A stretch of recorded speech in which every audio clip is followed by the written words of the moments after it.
We're going to get started. We've still got some folks that are filtering in, and that's okay. That's not a problem. We're just going to go over a couple of little housekeeping tips and chores before we get started. I want to welcome you. I'm Ken Chapman. I'm the Women's Offender Reentry Program Manager for the Missouri Department of Corrections, and we are glad that you have joined us for the 2020 Virtual Missouri Reentry Conference. And we're excited today to have you. And this, of course, is our third week. And the first 3 weeks, we've talked about things from wraparound services to workforce development to Missouri's response to COVID. And now today, we're going to talk a little bit more about the impact of faith-based services on reentry. So we were glad to have Director Precythe with us on the first week, as well as the Aspire Mo folks. We also had Dr. Marty Leathers from Workforce Development, as well as a panel that followed on that Thursday with a group of state departments and the work that we're collaborating on together. Then we had a wonderful, wonderful talk from Jennifer Tidball, the Interim Director of Social Services, as well as a tremendous panel led by Julie Kemker and some of our deputy directors from the Division of Probation and Parole. So today, we're glad to jump into the faith-based area. If you've missed any of those presentations, we want you to know that they're available for you. All you got to do is go to the website at Arches, and they've got those available. They're also available on the wall. You can see what other attendees have posted there on the wall. You can catch up on the film festivals. We've got some more films coming up tomorrow. So we want to make sure that you're doing everything that you can. I do want to go over a few of the virtual details with you. This is a webinar, so attendees are not on the camera and are automatically muted. I'm sure some of you wish that I could be muted, but that's tough. You're stuck with me. So, but I am glad that you are here. And I know you'll be glad that John's not muted here in a little bit.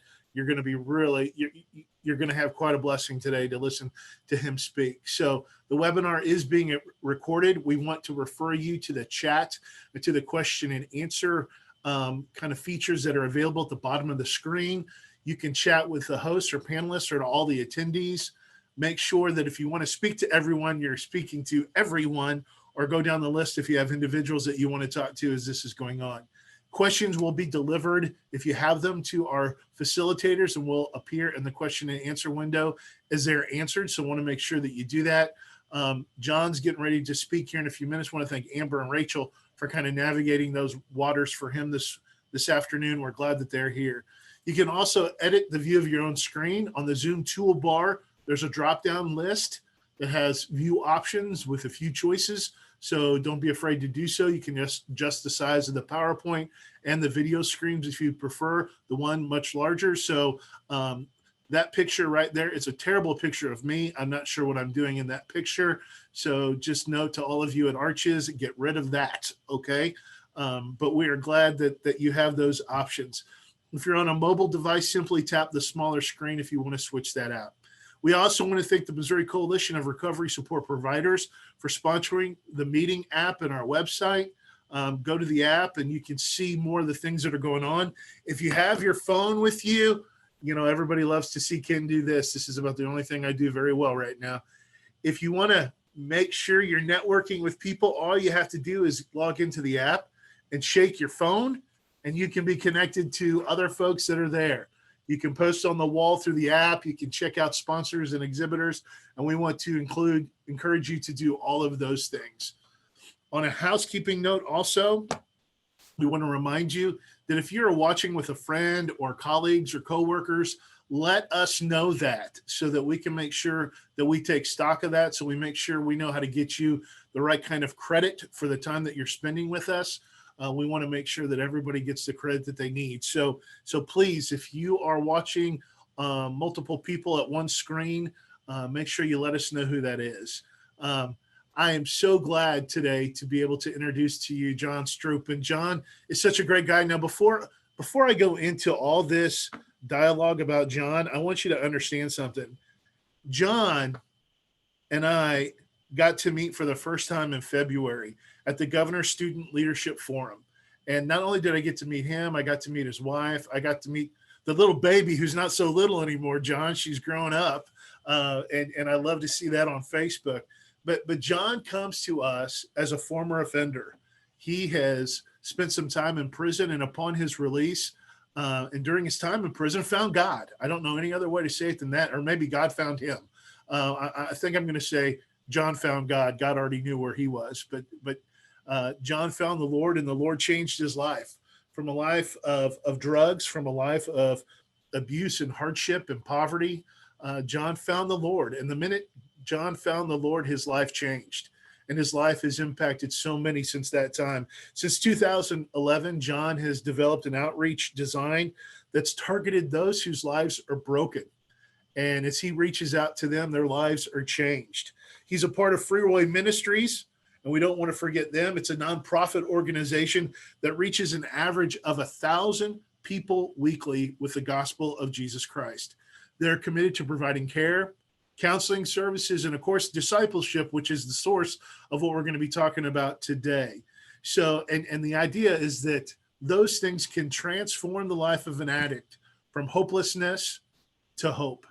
So weekly, that Freeway Ministries provides meals, clothing, and Bible services to a hard population, to that justice-involved population that we know is hard to reach. They go within the walls of the prisons and the jails. John oversees the discipleship ministry for Freeway Ministries. The discipleship houses currently an average of 50 disciples, men and women in Missouri, and is recognized as an alternative to prison in 7 counties. Isn't that awesome? That is just tremendous. So they have affiliate programs in Omaha, Nebraska, and Cape Town, South Africa, and it houses about 20 to 25 men. So John is passionate. John has lived the life, but more importantly, John understands what it means to be transformed. And I think that's the key to this. John has been there, he's done that, and he has gotten his life through the grace and the mercy of God on track, and now he's giving back so that he can change the lives of those that he comes in contact with. So without any further ado, I'm going to turn it over to John. And John, the time is yours. Take it, my friend.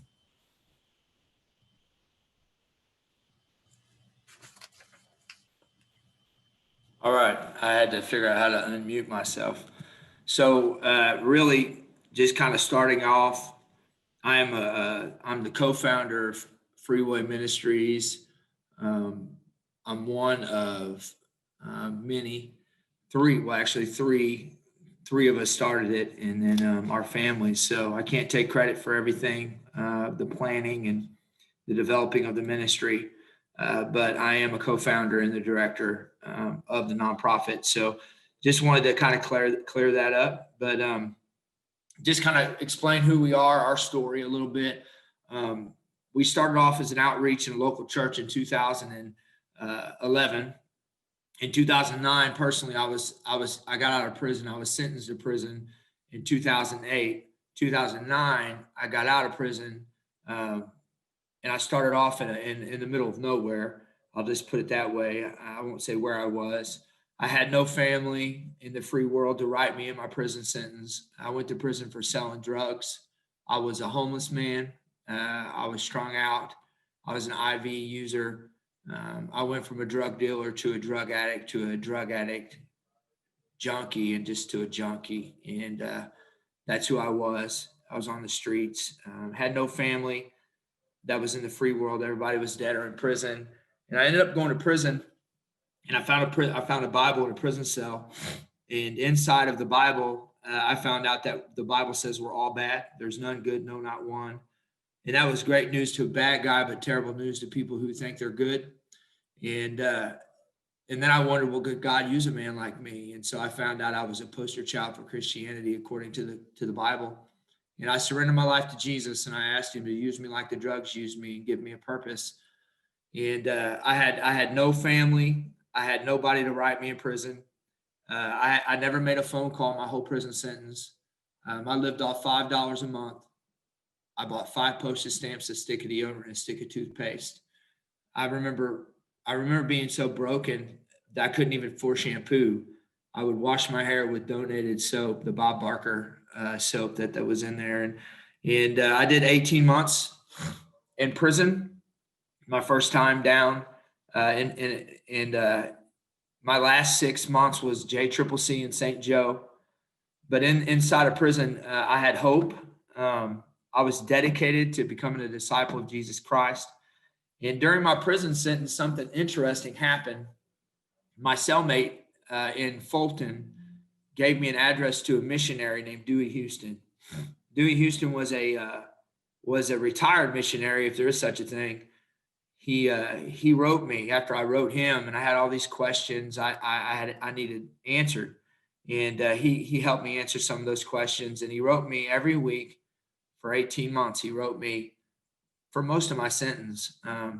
That's why I had 5 postage stamps for my $5 a month. And anyways, Dewey ended up writing me a reference letter to get into a program. I got into this program, and there was no work. And for 21 days, I walked the streets and looked for work in this small town and couldn't find a job.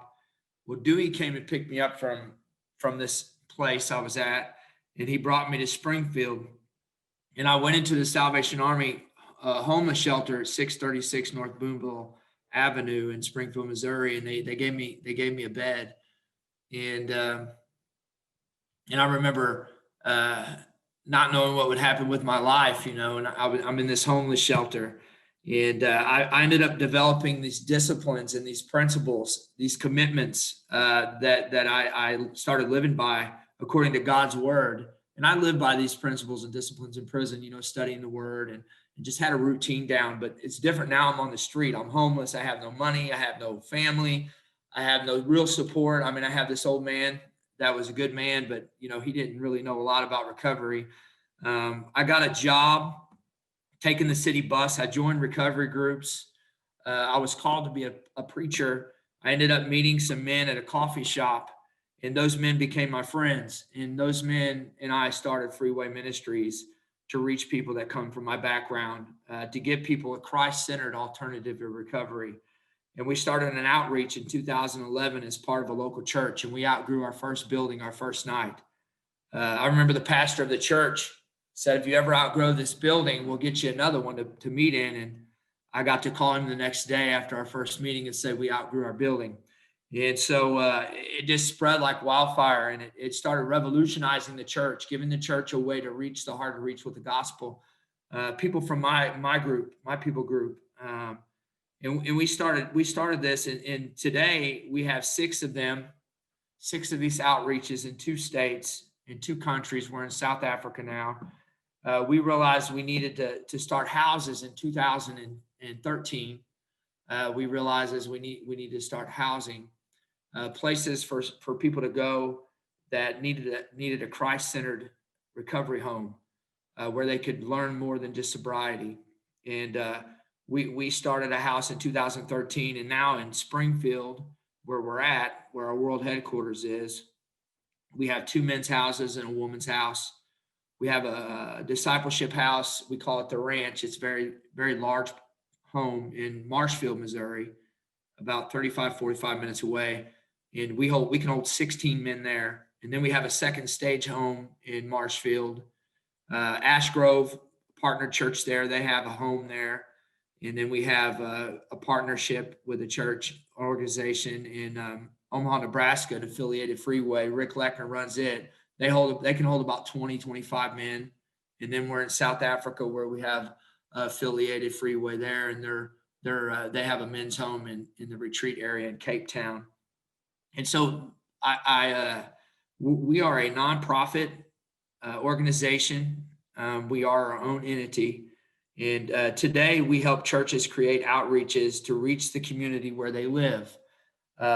Many churches are missing this people group, in my opinion. And so what we do is we train up church members to be missionaries in their own backyards.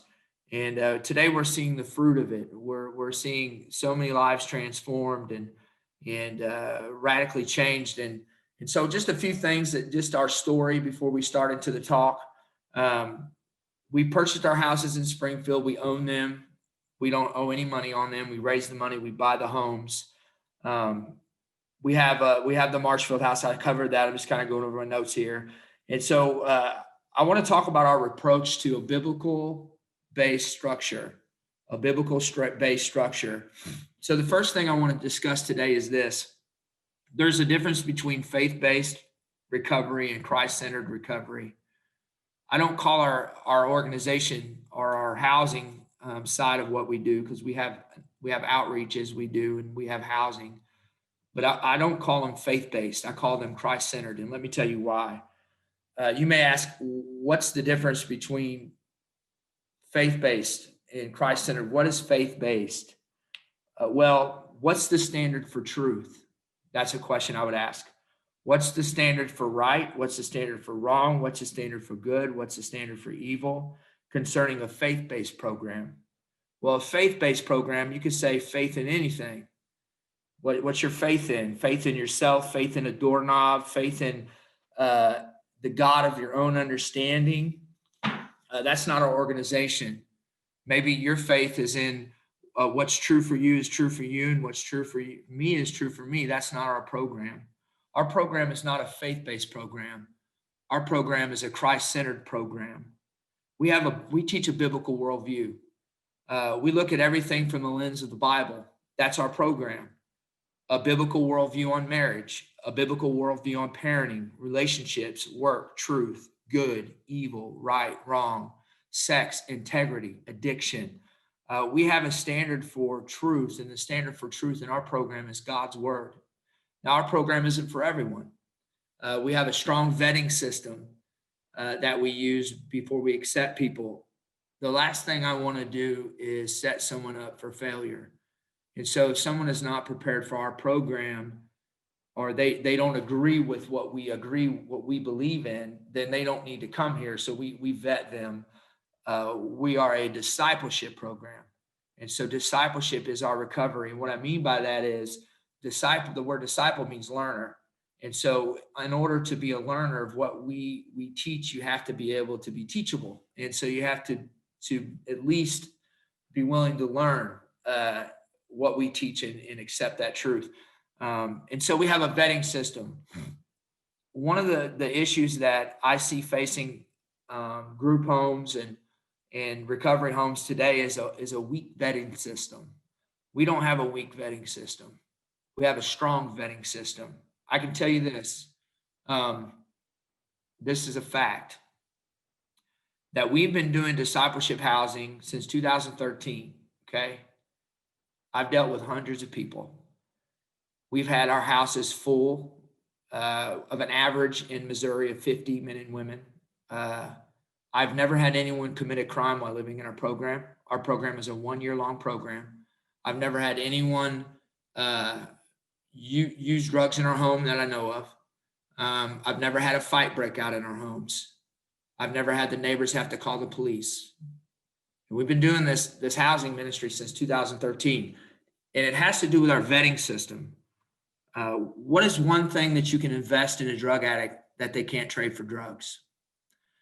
The answer to that is instructions. We invest in instructions.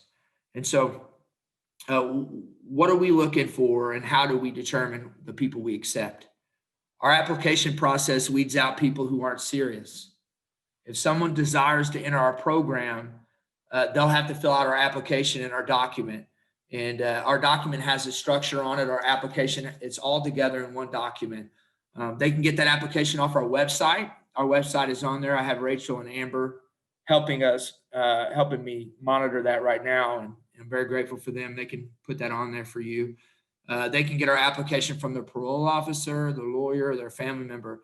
Once the application is turned in, we see how they answer our questions that we ask. If they're serious, we'll interview them the best we can. We look for honesty. We look them up. We ask them about their past. We want to see how honest they are and if they'll tell the truth. We're looking for men and women that will do whatever it takes. We give them homework and we see if they'll do the homework. And then we make sure that they're serious by their actions. And so, and I'll show you kind of our vetting system here, and you can kind of see what I mean by that. But let me just say this before I move forward. What I'm going to tell you is going to be hard, because you're going to think, man, that's a lot to ask of someone. But let me tell you this: drug addicts, people who struggle with addiction, are highly motivated people. And I would have done anything to get drugs.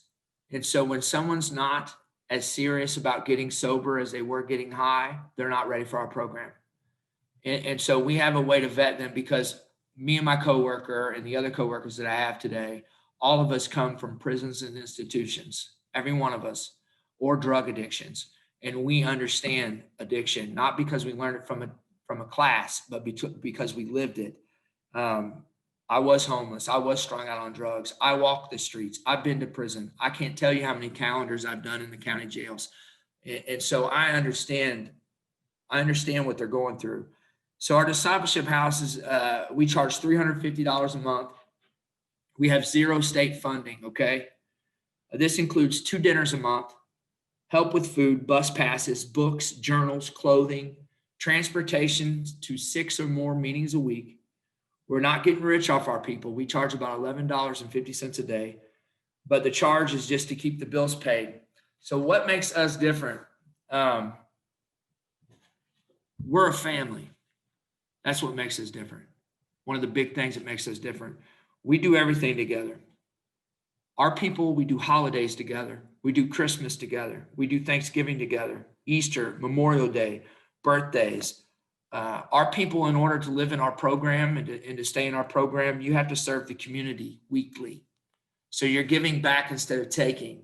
I tell our guys and gals, if you were a car thief, you'll make a great van driver. You can pick people up and bring them to church. If you were a street thug, you make a great security worker.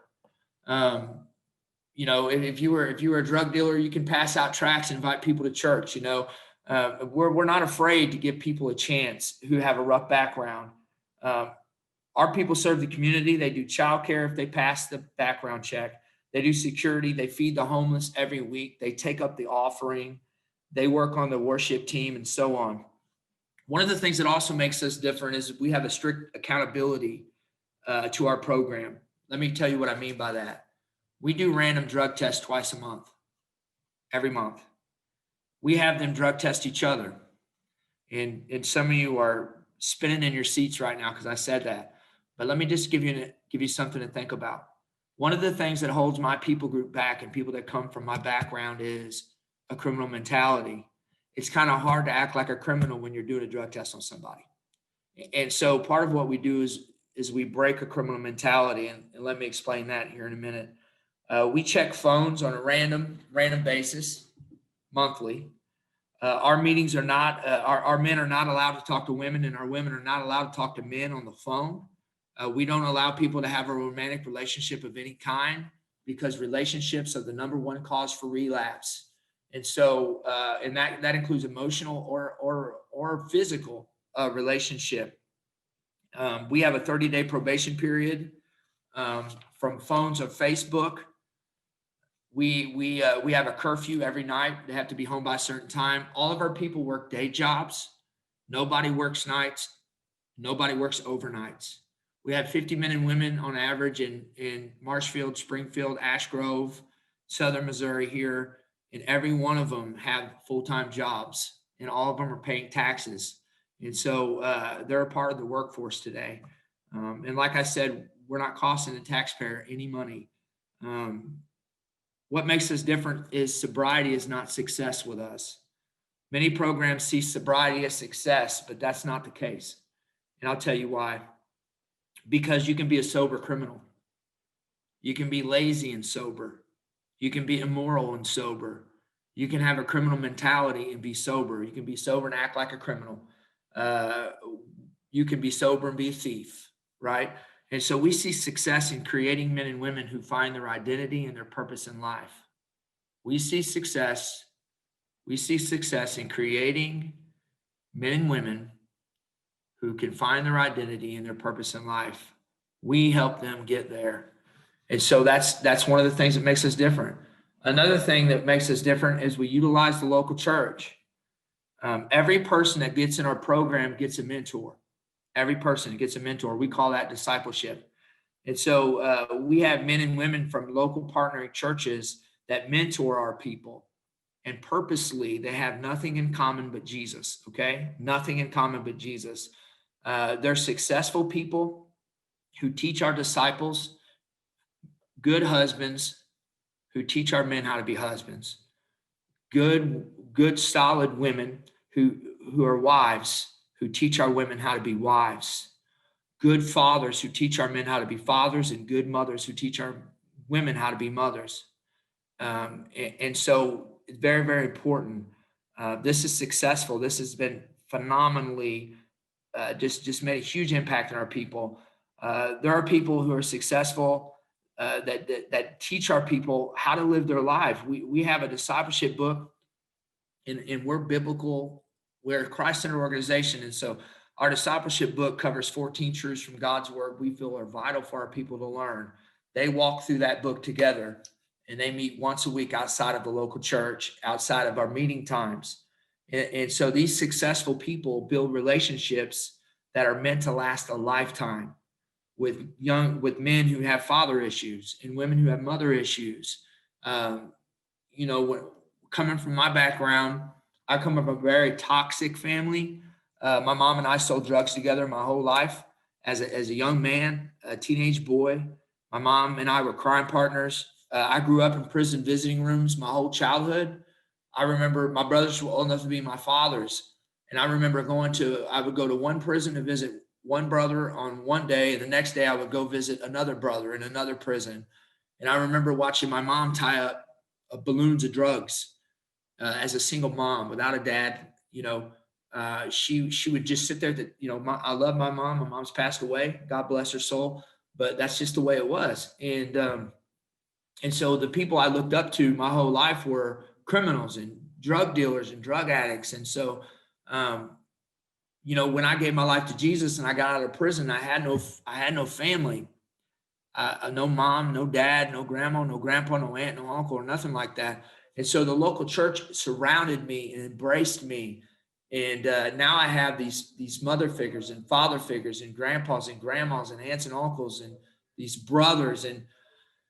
And so we utilize the local church to do that. And so these people build this relationship with our men and women that are lifetime relationships.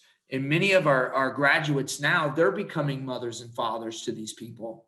They're becoming these examples, that are 3 and 4 and 5 years sober, who are successful in life now. And so we're making disciples that make disciples, utilizing the local church. And we ask our men and women to give a year of their lives. One of the things I tell them is, we need a year of your life to help you change the rest of your life. And so our people all hold a job. They all work. They all serve in local partnering churches. They participate in weekly outreaches. They work during the day, and they have classes in the evening. They get one night off a week where they don't have anything to do. So let me just tell you about the structure of our program. All of our people have day jobs. They find work generally within the first 2 or 3 weeks. We don't allow anyone, like I said, to work nights or overnight. We want our people waking up together. We want our people going to bed together. It's an accountability. They know each other. They know they can tell us something's wrong with someone. We don't have people stand in front of Walmart. I'm not being rude or mean or hurtful to anybody's organization, but I don't teach people how to beg. They've learned how to beg. They already know how to beg. And so we don't have them stand in front of Walmart to do any fundraising, but they work and they manage their own money. We teach them how to do this on their own. We teach them how to budget. We have 6 outreaches. They have class or outreaches, 6 nights a week, like I already said. They serve at least 2 nights a week in the community. And so one of the fundamental things for our program is our season classes. And we've developed this. This was a missing link for us. For years, we did this ministry, and I realized something was missing, and it was just some practical stuff. And so my coworker and I, who actually got out of prison, came to our meeting, one of our outreaches, from a halfway house, and never left. And now he's in ministry and in full time and co-work. He works beside me, and his wife works beside my wife. We developed this, and let me just kind of touch basis on this season class we do. We take 1 year and we break it up into 4 seasons. Each class is 13 weeks. Our classes get to the issue of people. I tell them this. Addiction isn't the problem. Addiction is what you see. Addiction isn't the problem. Addiction is what you see. We get to the problem. And when you get to the problem, then you can deal with the addiction. And let me kind of explain what I mean by that. So growing up in my life, I didn't even know what budgeting was. I had no idea what managing my time was. I had no idea how to live as a man, and as a grown up, I was very immature. And I come from a family who, your goal in life was to make it to state assistance. You know what I'm saying? And we've had people work themselves off of disability. I mean, we are making a dent for the Lord, and our people we have hope for them to do big things in life, and they see that. And so let me kind of explain what I'm saying here. And I'm ADHD, so you have to forgive me. I'm all over the place, but I embrace that. But anyway, so we have men and women from the local church come and teach our people in 4 seasons, 13 weeks a season. Okay. The first season's called season 1. When you enter our program, you're in season 1. You have to go through 13 weeks, 13 classes. Let me tell you what we teach them. We teach them how to budget. We teach them life skills, goal setting, time management for 13 weeks. Before they can leave the first 13 weeks of the program, they have to have a working budget. Our people have an emergency fund when they're 6 months in the program. Literally, they have saved, some of them, up to $6,000 or $7,000 of their own money on their own. We don't take their money, we don't keep their money, but they've done it on their own. Everyone, by the time they're about 6 months in the program, generally has about at least $1,000 of their own money saved up for when they leave the program. So season 1, budgeting, life skills, goal setting. We have business owners, and we have these different people from the church come and teach our 13 weeks on the first season. Season number 2 is another 13-week class that my coworker and I developed called Overcoming the Past. And me and Casey and I developed this, and we came up with 12 things that hold a person back that comes from my background, his background. I call us a people group, from our people group. And so we teach them how to find a new identity using a biblical worldview, and we teach them how to hold on to the promises of God's word. We teach them how to identify each problem, how to break the pattern, and how to move forward. We hold them accountable. We have homework we send them home with every single week, and they have to come back with it filled out. So here's just if you want to know, here's the 12 things we came up with: guilt, unforgiveness, family, because there's unhealthy loyalties, right, from families that they have that hold them back. It's hard for you to understand that your mother was wrong when she taught you this, this worldview your whole life. And for me to tell you your mother is wrong is a big deal, right? You want to fight me because you just met me. And so anyways, we teach that. We teach them about those unhealthy loyalties. We teach them how to break a criminal mentality. I'm not a criminal. The society says that I'm a criminal because I broke the law. But I believe that is wrong. I'm not a criminal. I don't live like a criminal. I pay taxes. I don't break the law. I'm not a criminal because I committed a crime. That's a stereotype. A stereotype is a fixed or defined idea about a person or thing. I'm not a criminal, and I'm not wearing that jacket anymore. We teach them about healthy worldviews. We teach them about immaturity, resentment, education. We have local colleges come in for a night and teach them, show them what they could do when they leave the program, or even while they're in the program, the educational opportunities that they have in the community. I have a lawyer come in one night, and I have this lawyer sit down and talk to them about their legal options, about their past crimes, or maybe some of them need to go through some marital issues. Maybe some of them. I had one guy that was married to a woman, and he married her at a casino so he could get some money from her dad for being married, and hadn't seen her in over 10 years, and he needed to divorce this woman. And so this, stuff like that, insecurities, right? Relationships, how to have a healthy relationship. What's that look like? And so we teach that. That's season 2. Season 3, we have people come from the church and we teach relational classes. And so let me explain what I mean by relational classes. I have a couple come and teach how to have a healthy marriage. So our third season is 13 weeks, and we break it up into 3 sections. So one section is marital, how to have a healthy marriage. How do I treat a woman? How do I treat my wife? What's that look like? How do I treat my husband? How do I deal with conflict in marriage? How do I grow as what's a biblical marriage look like? And then we teach parenting. Season 3, how to parent. And then we teach how to biblically date, or we call it courting, right? What does it look like to have a healthy relationship with a woman or a man? And so after they complete season 3, for the last 13 weeks of the program is season 4. We call that the exit strategy. So we have our graduates come in, and our graduates teach what to expect when they leave. Now, they do this all on their own. Our graduates don't have to come. They don't have to be involved, but the majority of our graduates are still very involved in the ministry. This is their family. They want to be here. They want to be a part of this. And so they come and they teach, the pitfalls, what to expect. Now you don't have the accountability in the discipleship house that you have, what to be ready for, how to live on this level of accountability. And it's pretty phenomenal.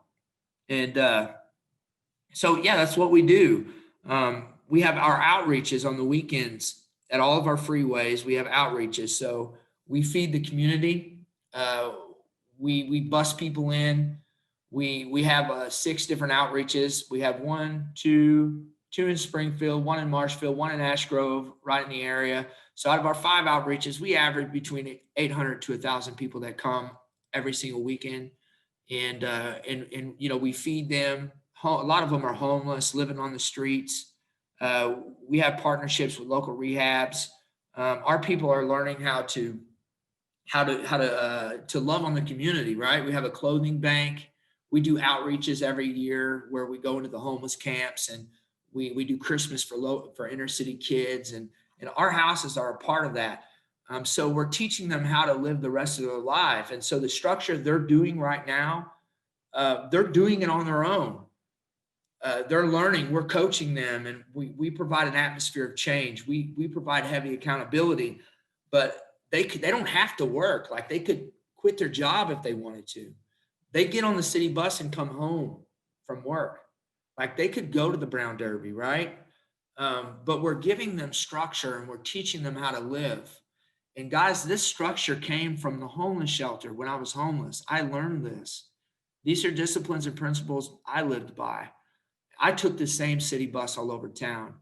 I had no money, no support. I begged for work. No one gave me a chance. I was a bell ringer for the Salvation Army and hand me down clothes. I didn't have family send me any clothes from prison. I had to pick through a box of donated clothes, and I was hungry and alone. I know what that's like. And so our people are following this structure that we've learned is effective. And so when they graduate the program, all they have to do is keep doing what they've been doing. They're not in a bubble. They're in a realistic living environment. And so it's been phenomenal. And kind of the last thing I'm going to touch on, and then I'll open it up for Q&A, is the last thing the latest thing we're doing is we have something called the Timothy Project. And it's an internship to where we can multiply this idea of Freeway Ministries and plant these a part of local churches all over the world in a bigger and a better way. And so we have a 4-month internship called the Timothy Project, where we're teaching our men how to do what we do as far as checking people into detox, setting boundaries for families, learning how to do our discipleship housing, learning how to do our outreaches, learning how to vet people like we vet them.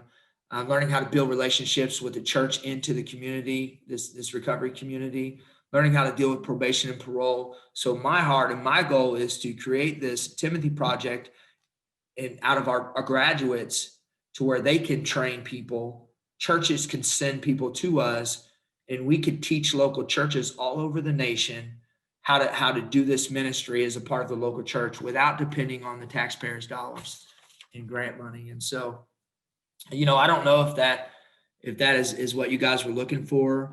I have a family today. I'm very thankful for that. I have a wife, got custody of my son in a homeless shelter in 2010, found out I was a dad, became a single father of a 2.5-year-old little boy, less than a year out of prison. I've been down that road. Now today we get to work with DFS and I have a blended family today. I thank God for that. And so that's my story. That's Freeway. That's who we are. And so I guess I can open it up for Q&A now, Ken, or if you want to jump on. How do I get into the question area? Hey, John. Yeah. John, can you hear me? Yes. We have a question. We have a couple of questions. The first one, are registered sex allowed to live in the homes? We have children visit mom and dad in the homes, and because of our insurance and stuff like that, we cannot accept sex offenders. I do have a question too, John. And one of the things I'd like to ask you is, as you talk about the dynamic of, I wrote something down that you said, addiction isn't the problem, it's what we see. How do you think we change that persona within ourselves as caregivers? I mean, how do we change that as reentry providers to get outside of just seeing addiction as a problem, but seeing it more as a, kind of like a symptom of a bigger problem? What do you think we need to do to help us change that perspective? Addiction is the byproduct of the problem. And so let me just give you something to think about. So whenever I started using drugs, I was a young teenage boy.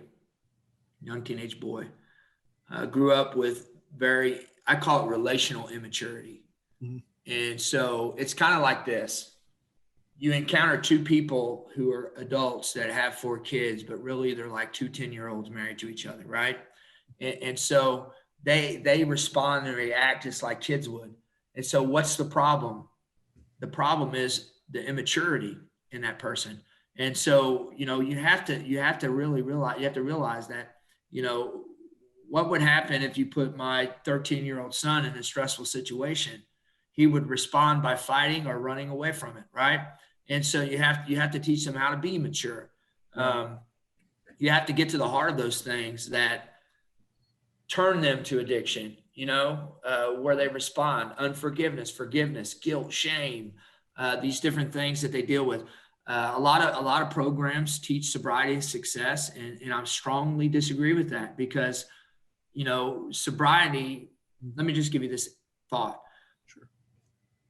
We're not a church. We're a ministry that supports a local church by reaching the hard to reach with the gospel. And so what I do is I help churches start these outreaches that plug people into the local church to where people can get together that don't have anything in common but Jesus. And so, and the reason I say that is because you have somebody who you have just a group of people meeting and everybody acts like a criminal. Everybody talks like a criminal. You talk about sobriety, but you also talk negative about law enforcement. You continue to act like it's cool to be, do your prison time, tell your war stories. But what I would like to do, what we do here is connect people together that where this people group over here that have this background can connect to this people group over here, and they can begin to learn how to be grown up. So that's what I believe that. I mean, I've lived it, I've seen it. And when people start to realize that, you need to get off that disability check, you can work. The Bible says work. If a man don't work, he shouldn't eat, so you begin to see the walls fall off of our men and women that way. I don't know if that helps or not, but. No, I think that's a really good answer. Rachel, you're muted. So do you have a question? I do. We have a question from Rosa Spire. She is an educator for the Missouri DOC, and she wanted to know what the ministry does to help those that do not have a high school diploma. Do we have a program that helps people get their high school equivalency? That's great. Great question. We encourage education.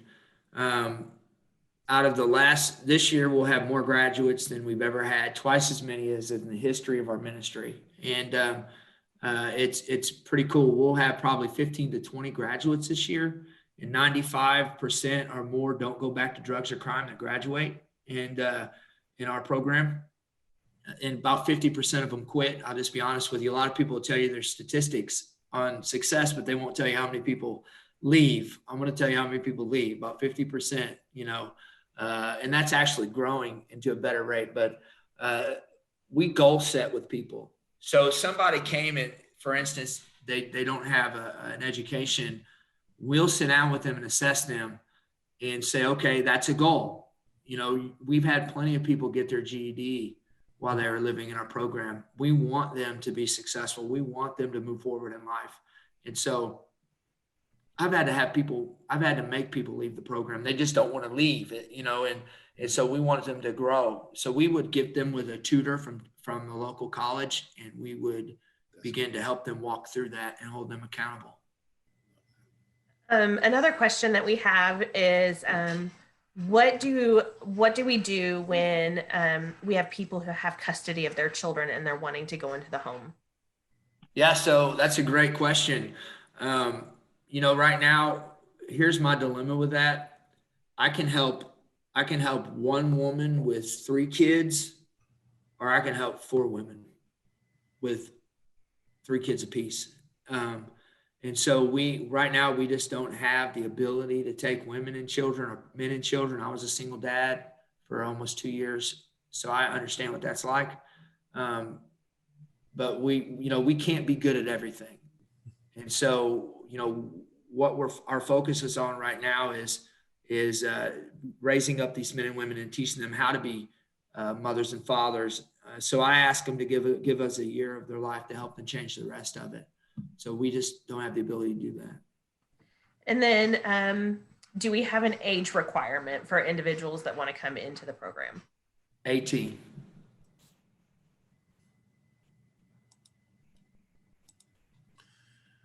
So, John, if you were going to kind of talk to us a little bit about the future of what you see for your program, what are some places that you would like to expand? I mean, obviously, success numbers are always important. We always want more outcomes, but I don't think your answer to that question is what some people would think it would be. Talk to us a little about where you see your ministry and what you're doing. Where do you see expanding to and growing? Well, so I'm working with a church in South Dakota right now, and we are targeting the Native American population of Lakota in South Dakota on the reservation. There is a huge, I think it's actually the worst for sex abuse for minors. And this church down there wants to create a place for youth. And so we're gonna plan. Our plan in 21 is to plant a freeway in Rapid City, South Dakota, and then branch into reaching the Lakota people there in the reservations.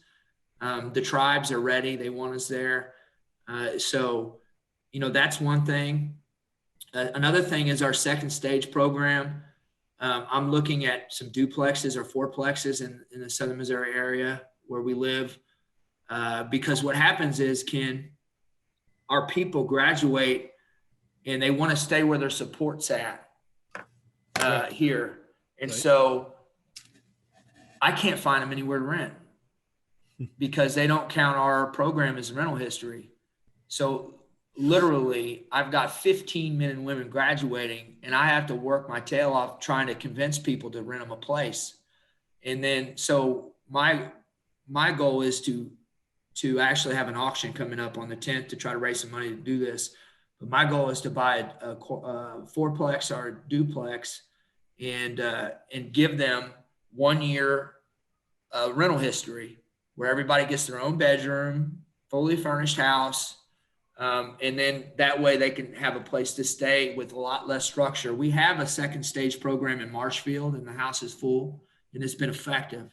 And so it's that next step for our graduates. And so doing that, creating our internship, pioneering it to where we can create these leaders that can go to different cities and different places and start freeways there. And then our second stage program here in the Springfield area. Perfect. John, I have a couple more questions for you.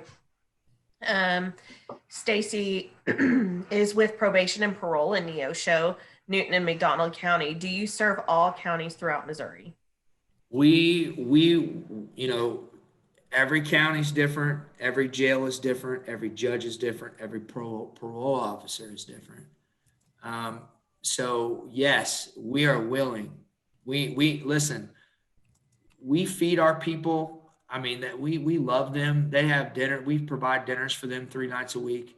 We give them rides to court. We don't charge them for rides to court. We don't charge them for picking them up and taking them to meetings. I mean, we're a nonprofit Christ-centered ministry. And so we charge $350 a month, which is nothing. And then we don't charge them for their books. We don't charge them for their meals. We don't charge them for, we want to help people, but we have to have the help of the state as well. And so a lot of times, here's a problem that I have. I'm just going to go on a tangent here. You have to forgive me. This may be the last time you invite me to do this, but that's okay.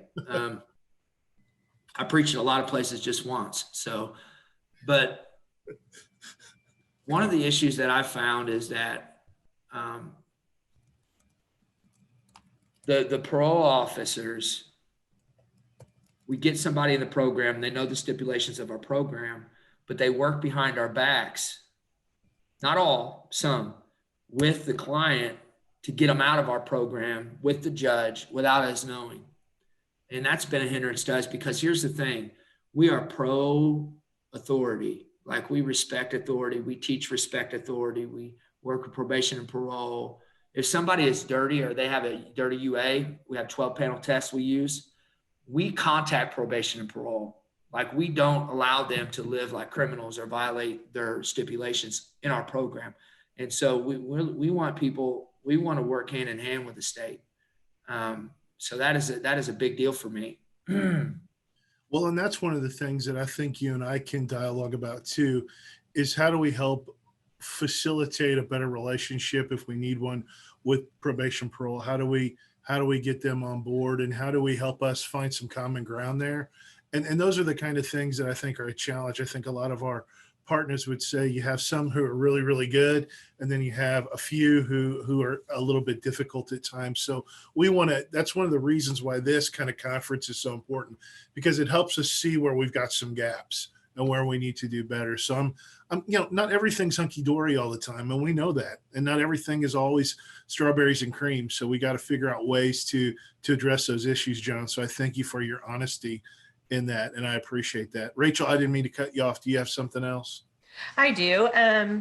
Someone asked, prisons are able to help get identification for offenders. However, if they have already gotten one from DOC previously and we are unable to get them another, are you able to help them get that identification that they need? I have a guy on staff, and part of his job is I have people who have no way to prove who they are except for their mugshot. So the answer would be yes. We deal with this on a regular basis, and we don't charge them for that either. And so, we take care of that. And if they don't have an ID, we help them get one. I mean, from everything I got a guy that took a Greyhound bus from South Carolina and got here with nothing. He didn't even have a way to prove who he was, and we got his ID for him. And so, we take care of that.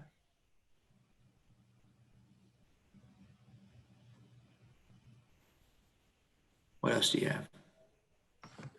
John, I think it might be valuable. I'm seeing a lot of questions still about the education side with the high school diplomas and how we help facilitate those needs as we see them. But maybe even going into a little bit more about your seasons, about what each season is actually teaching, about budgeting and just how to actually live life, and just basic skills. Maybe you could go over some of that.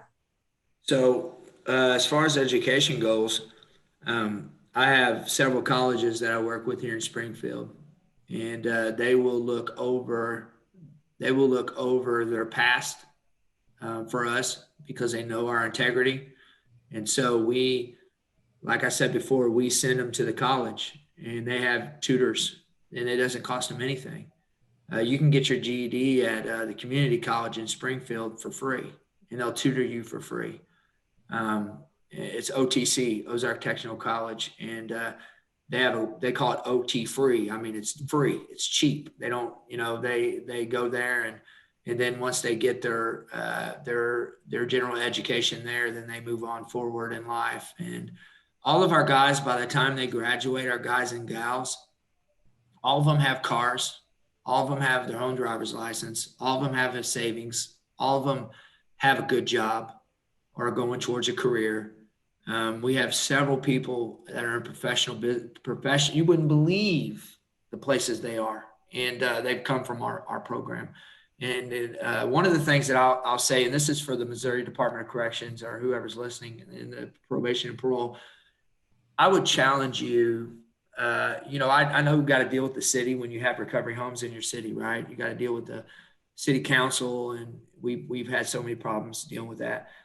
But I would see if you can find a way to look up the recidivism rate in the county jail of people who, say, for instance, I will never name another program, but say you got a program down the street. Their vetting system is so weak that the people that are getting out of jail and going to the program are going back to jail by the next week. Like, we don't have that problem. And so that gives us a bad rap. And so neighbors don't want recovery homes in their community because you got these organizations that pile people up on top of each other. They're sleeping on the couch. They're sleeping on the floor. They got them under the wet pipe in the basement. There's 15 people sleeping on, I think there needs to be a standard. That's just off the cuff, but I think there needs to be a standard of the living conditions of a house. And then I think there should be some kind of stipulation for the recidivism rate. Like if this recovery home if the people that are going to this recovery home, the majority of them are going right back to jail within a certain amount of time, then there needs to be, hey, we're not going to partner with you anymore. Does that make sense? Mm-hmm. John, somebody asked, what is the best way to give to the program? This is obviously the season of giving. And so organizationally, how do we accept donations? Well, we're a nonprofit and I'm a fundraiser, so you're talking to the right person. We accept donations through our website, freewayministries.com. I can give you the P.O. box number if you want to mail in a check as well. We are a nonprofit and you do get a tax donation for that. So thank you.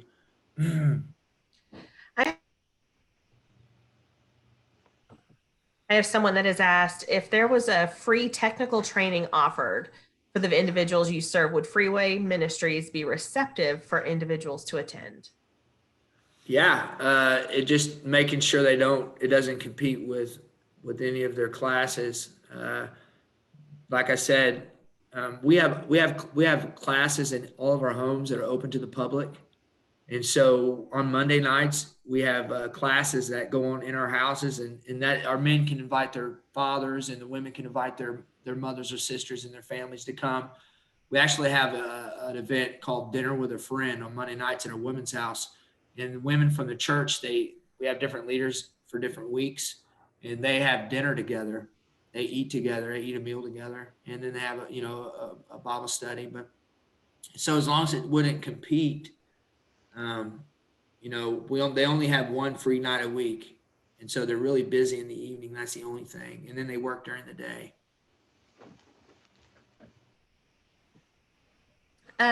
Missouri Coalition of Recovery Support Providers do certify houses, but there are many houses that are not certified. Are your houses certified? No, they're not.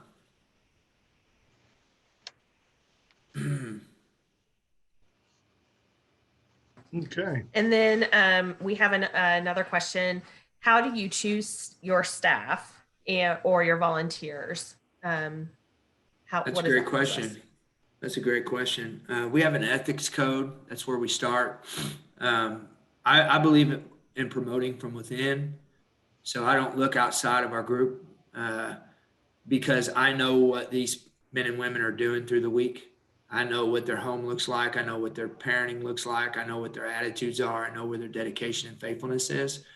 And so, like I said, my coworker, he's in his office right now. He lived in a halfway house and accidentally got on the wrong bus and showed up at our ministry one day in 2011, and he never left. I got the privilege of marrying him and his wife, and now I asked him to come on staff because I know his integrity. And so, you know, you don't have to come from a drug addict background or a criminal background to help drug addicts and criminals. You know, you just have to love them. And we don't. I don't want anyone on staff here that is just doing it for, you know, checking boxes or, you know, clocking off and on. You have to have a burden to do this in order to be here. Excellent. Well, I think that's it for our questions. I just want to thank John and Rachel and Amber for being here and for providing us with a lot to think about. And thank you for the work that you guys are doing across the board. We're so appreciative for that and for your continued growth and for your expansion. I shared with Rachel, FYI, John, some information that she can share with you, and you and I can connect offline to talk a little bit more about that if you're interested. If not, that's fine too. But I am so glad that you came to share with us. So all of you out there, I know you will express your gratitude toward John and Rachel and Amber for being with us today. We're so very appreciative for that. So thank you so much for that. Thank you so much for what you've done. So we're going to slide over now as we move on with, it's time for a raffle. Who wants to win something? Okay, everybody, don't look so confused. It's not that bad. I know you out there. Come on now. This is a good thing. So we're going to go to the raffle, and my buddy Eric at Arches is going to get everything up on the screen, and we're going to spin the wheel of fortune and see who gets what. Look at that, Ken Chapman. I'm just kidding. It's not me.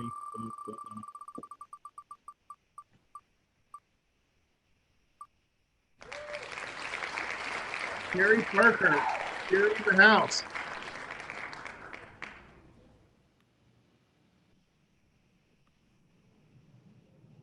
Yes, she is. Sherry gets a $50 Amazon gift card. So Sherry, you're getting a $50 gift card that can be also given back to Ken Chapman.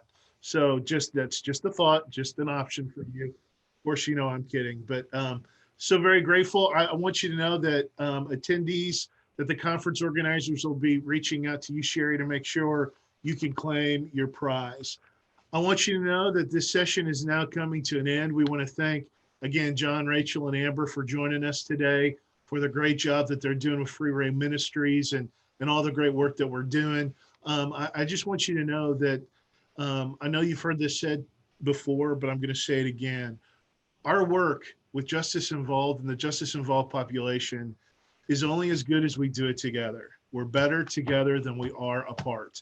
And by the way, that's also biblical. So we're better together. And so that's what we want to be. We want to be better and continue to push forward with the work that we're doing. John and his crew doing a great job, but there's more work that we can do and more work that we need to do. So the session is ended. When you, as a participant, as you log off, there will be a survey for you to complete. We want to encourage you to do so. Again, thank you. And don't forget about tomorrow. We'll have another film festival time. So please make sure you join us for that. So don't forget, our final session is on Thursday.